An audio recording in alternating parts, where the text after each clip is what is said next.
Hello students, exercise 12B सागर रचना writer हैं इस book के और 5th क्लास की है ये बुक।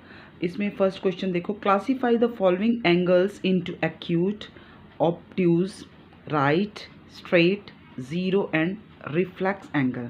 मतलब इनमें हमें ये बताना है कि ये कौन सा एंगल है, एक्यूट है, ऑब्ट्यूज है, राइट है, स्ट्रेट है, ज़ीरो है या रिफ्लेक्स एंगल है।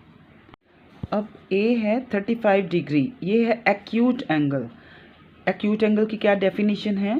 An angle whose measure is less than 90 degree is called acute angle.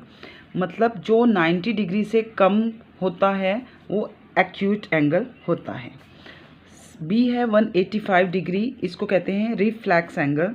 An angle whose measure is more than 180 degree, जो 180 डिग्री से ज़्यादा बड़ा होता है, but less than 360 degree is called reflex angle. But 360 degree से कम का होता है वो रिफ्लेक्स एंगल होता है।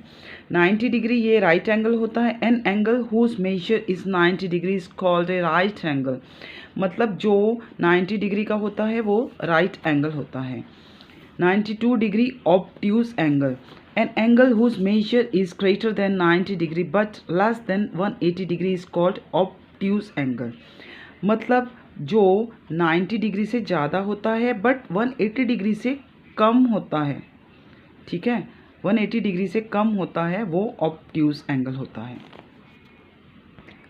अब ये 260 डिग्री ये रिफ्लेक्स एंगल होता है। An angle whose measure is more than 180 degree, जो 180 डिग्री से बड़ा होता है but less than 360 degree, but कम होता है, छोटा होता है 360 डिग्री से, वो उसको रिफ्लेक्स एंगल कहते हैं।